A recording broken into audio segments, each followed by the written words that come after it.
The Asics Superblast and the Adidas Boston 12, two excellent versatile trainers that literally can do it all, but figuring out which one is right for you comes down to asking one simple question. What I find really interesting about both of these shoes is they're really solving the same problem, but coming at it from very different perspectives.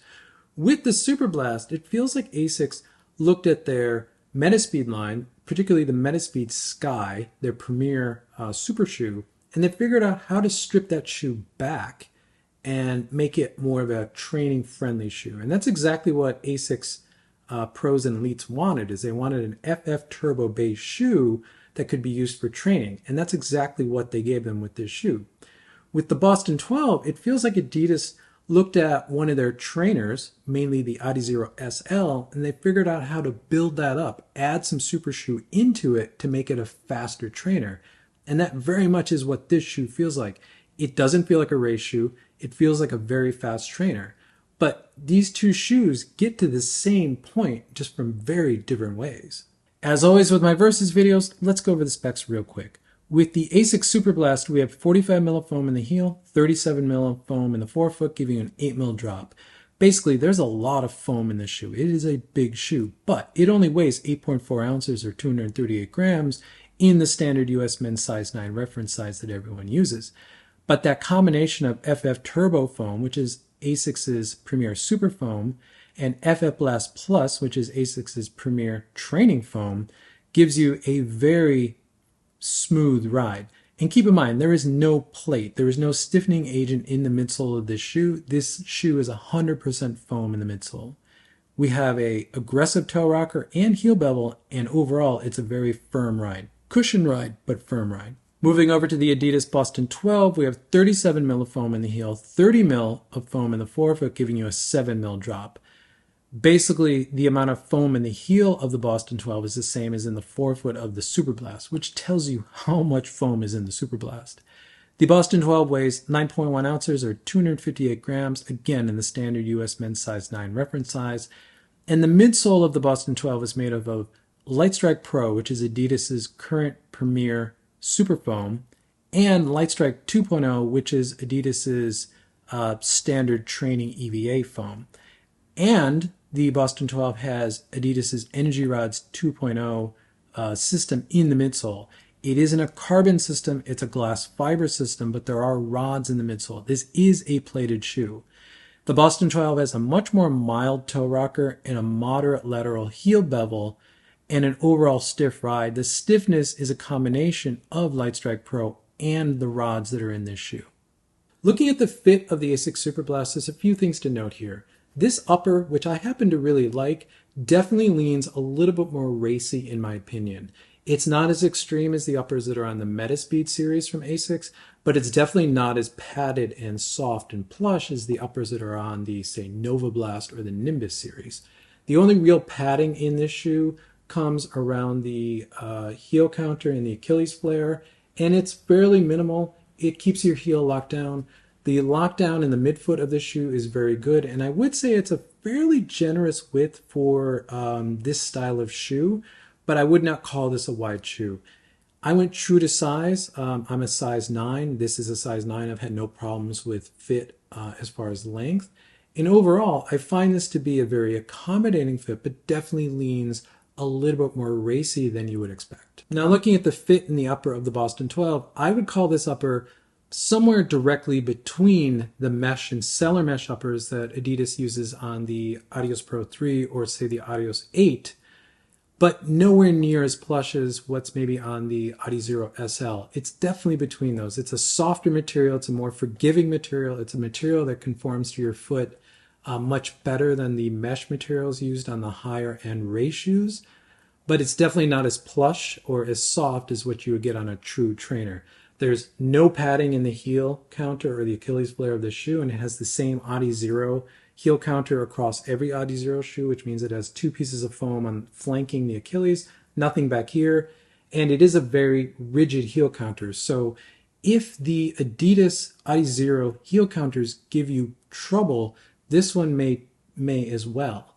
Now, the fit of this shoe, I would say, is generous. I went true to size. Again, I'm a US size 9.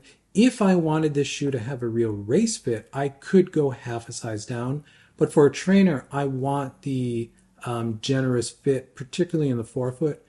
As far as lockdown in midfoot, I'm not having any trouble with this shoe, though it does take a couple runs to break in to make the upper kind of conform to your foot and a little bit softer. But once that's done, this shoe fits really well, and I would definitely call this more of a training fit than the Superblast. So what is this one simple question to ask yourself to determine which one of these two trainers is going to be right for you? Well, that question is, what super shoe do you plan on racing in? So if we take the top 5 carbon-plated super shoes from 2023, and I'm defining this by the results of the world major marathons, the podiums, and really the top 10s between both the men's and women's fields. Yes, I know there were a few other shoes that would sneak in there time to time, but consistently, these are the 5 shoes that we saw all races.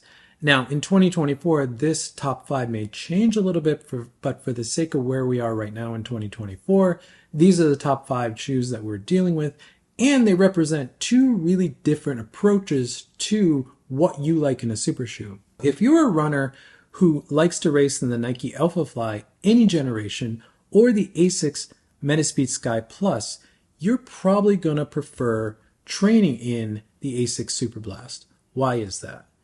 Generally speaking, you're probably a runner who likes more foam underfoot. You like that aggressive toe rocker. You want that endless foam feeling, and you're really looking for that bouncy rolling sensation that having a lot of material under the forefoot or really under the carbon fiber plate.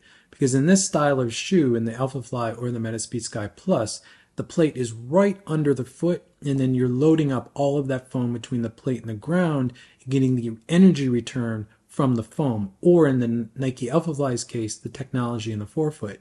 That's giving you that bouncy rolling sensation that you like.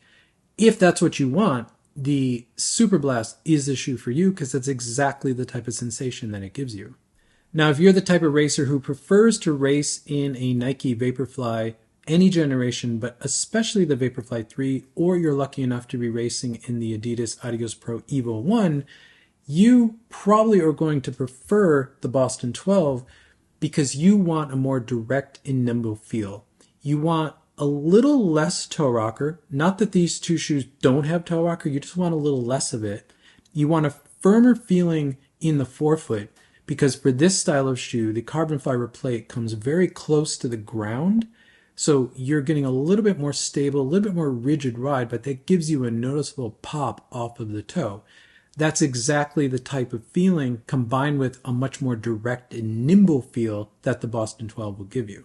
And lastly, what I find very interesting is if you're a racer who races in the Adidas Adios Pro 3, you can kind of go either way. Because the Adios Pro 3 really is the epitome of that endless foam feeling, and it does have that real rolling sensation off of the toe, which is the Superblast. But at the same time, the Adios Pro 3 also has that noticeable pop off the toe from the carbon fiber rods that are in that shoe, so it pairs nicely with the glass fiber rods in the Boston 12, which makes total sense given that the Boston 12 and the Adios Pro 3 come from Adidas, the same brand. Now, I know there's other super shoes out there, but they fundamentally fall into these 2 styles. Do you like more foam or technology under your forefoot, or do you like a more direct ride where the plate or the rods are closer to the ground?